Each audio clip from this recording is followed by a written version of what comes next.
And at the Iowa State Fair, let's welcome Governor Kim Reynolds and Senator Tim Scott.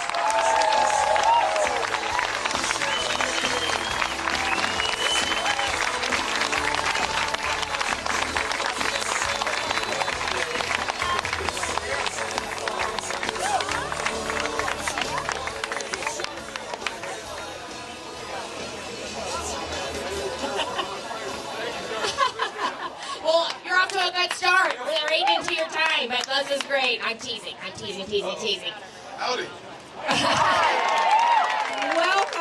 Welcome to the Iowa State Fair, Senator Scott. Woo! Well, I think you're drawing the crowd. This is pretty good. So Let's do a survey real quick. Okay.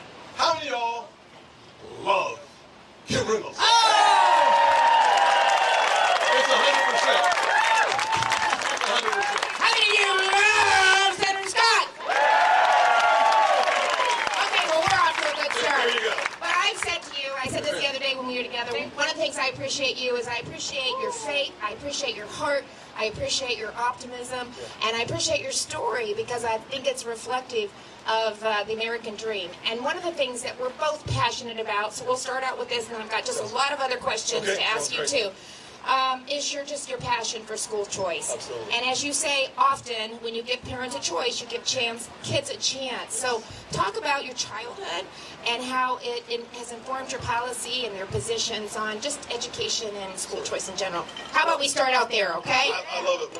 One of the most important issues facing our country today is the issue of education. Every child in every zip code deserves quality education, and perhaps no state is doing it better than the state of Iowa. Without question.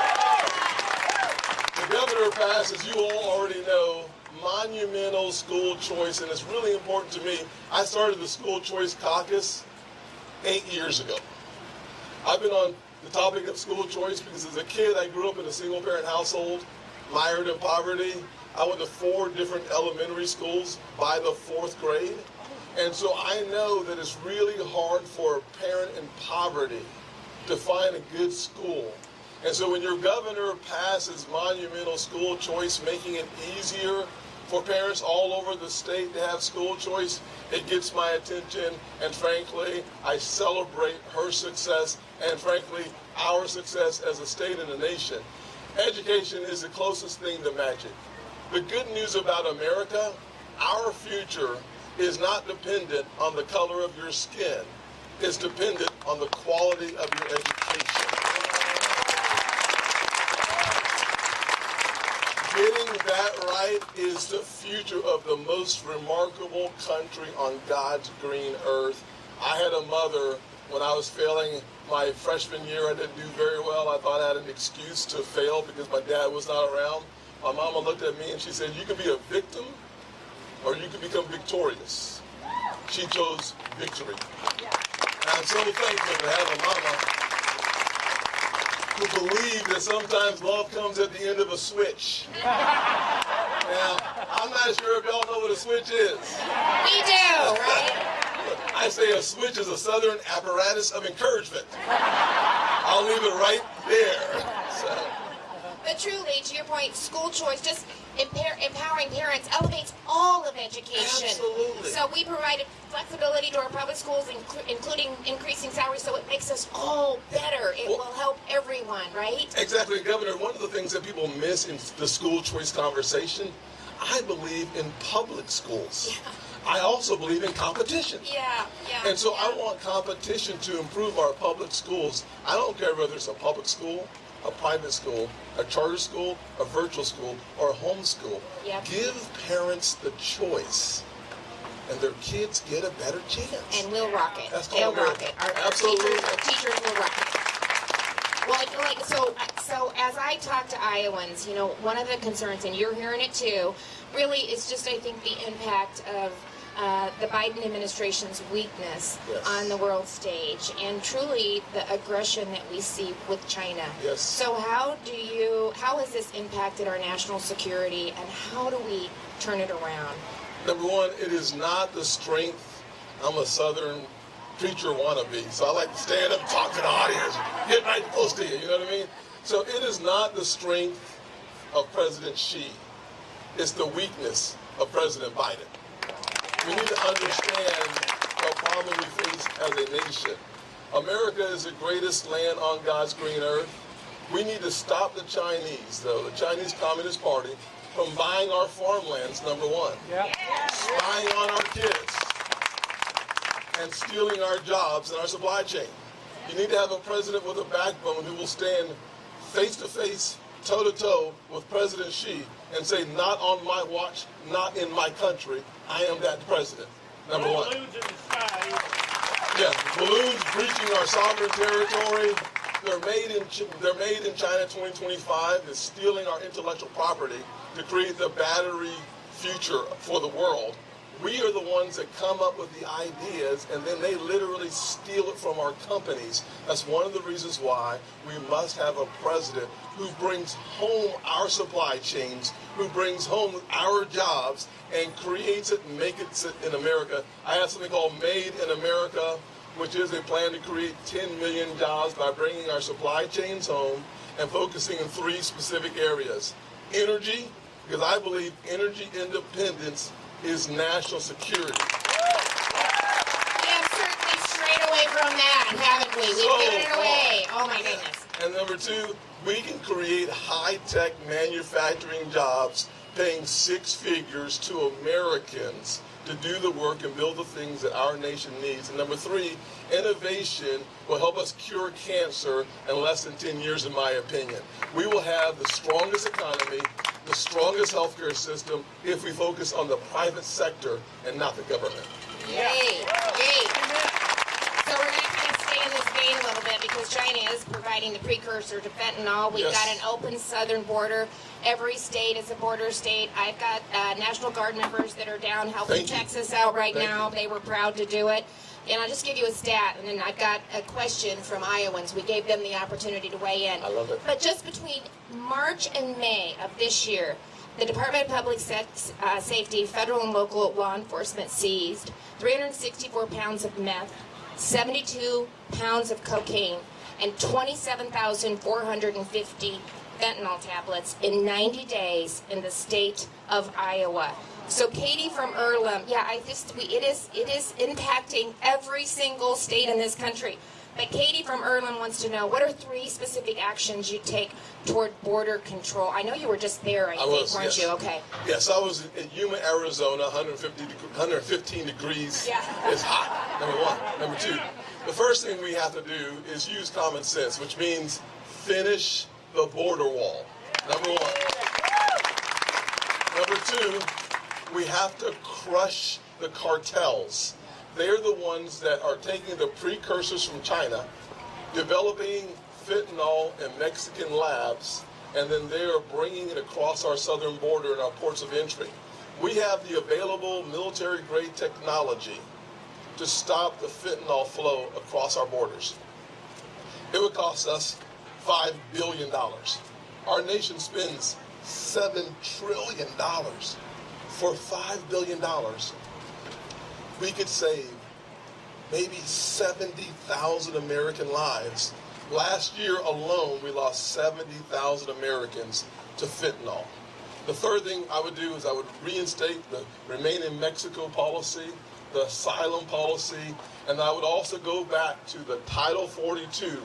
The current healthcare emergency, we all know, ain't COVID, but it is fentanyl. We can reinstate something like Title 42 to stem the tide of 6 million illegal immigrants crossing our border. We can do that on day 1 of my administration.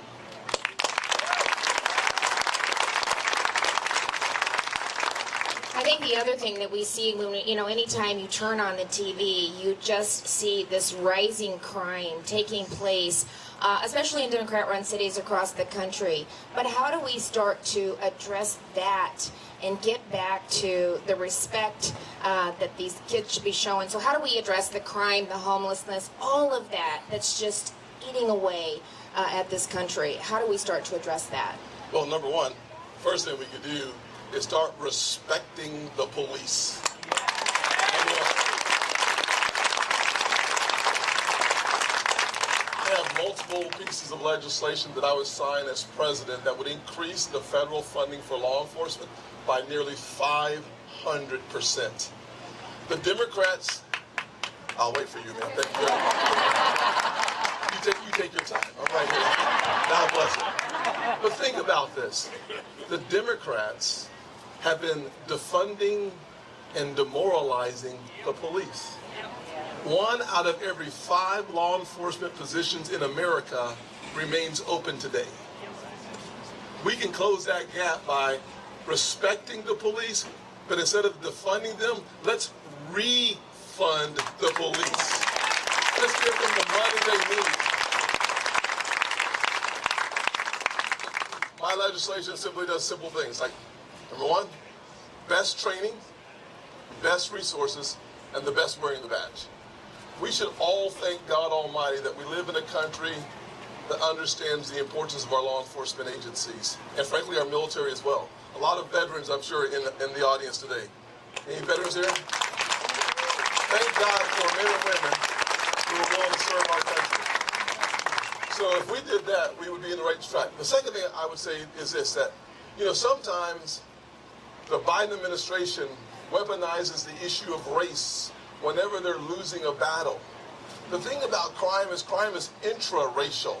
Black folks kill black folks, white folks kill white folks. How about this? How about we quit thinking about the guy or the girl creating the crime and start thinking about the victims of the crime? Why not have a victim's bill of rights? And let's find a way to get rid of these no bail areas of the country, get rid of those weak DAs, and get back to law and order. It's in America's best interest. We can't let them out. It can't be a revolving door. We're rewarding bad behavior. Exactly. One of the things I say in one of my commercials is, if you commit a violent crime, you go to jail. Period. Exactly. We overcomplicate it. The time simple. of common sense is just gone. One more question, and then I think maybe we'll go on, but a couple more. So tell us, walk us through maybe a day in the life of the U.S. Senator in D.C., but most importantly, some of the things that you've done that you're really proud of. Well, perhaps the most important thing I've done in public office since 2010 is I was one of the 3 main authors of the Tax Cuts and Jobs Act. So I helped write the tax cuts that we saw in 2017. One of the things we don't do as Republicans, can I leave the stage for a second? Yeah. Can I just go talk to people for a second? This is just like King and Country. They got out in the audience too. I was like... This is how I look at it. So, one of the things that we did in 2017 that we should have celebrated during the 2020 elections is we cut taxes for every group of people. Think about this, that as I said earlier, I was raised by a single mom. We cut Republicans, the Great Opportunity Party, cut taxes for a single mother by 70%. And we didn't tell a soul. For dual income households, we cut taxes by 60%. We promised to give back the average American family $4,000. We gave back $4,400, and we didn't tell a soul. We took the highest corporate tax rate in America, in the world, 35% happened to be America, and we brought it down to 21%. And we said, shh, don't tell anybody. We might be one of the worst marketing machines in all of human history. And then for small businesses, my life was changed economically when I started a small business. We gave a 20% haircut for small businesses and didn't tell anybody. We lowered the unemployment rate for women, 70-year low, African Americans, the lowest in the history of the country, brought to you by the Great Opportunity Party. Hispanics, Asians, majority population, a 50-year low, but we spent no time telling the American people about the success of our efforts on tax cutting. And here's the cool deal. When taxes went down, revenue to the Treasury went up by 3%. Why? Because Ronald Reagan and Art Laffer came up with this concept called the Laffer curve.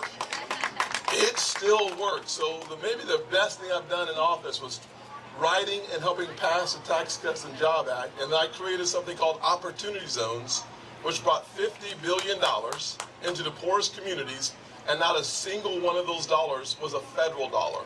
They were all private sector dollars driven by incentives in the tax code to get capital off the sideline back to work. And then, of course, education.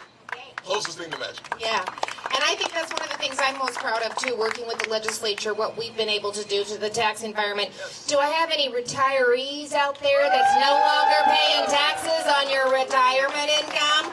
Woo! And we're going to keep bringing the individual rate down, too. So we're going to follow your lead and keep bringing it down. Okay. Fast three. Fast round. Okay. Fast three. Give me one funny campaign moment on the trail. And there's always lots, right? Yeah, there were a ton of. I was on a farm with a young lady named Linda who owned the farm. I'm walking down. I'm trying to be cool, you know. Yes, that's just wonderful. And my hat flies off my head and hits a reporter in the face. And the first thing I thought to myself was, oh my God, I'm getting ready to get sued. But he was a cool guy. He understood that the wind blew it off. That was a very interesting moment. And I think it made the news, too. I think I remember seeing something about that as well.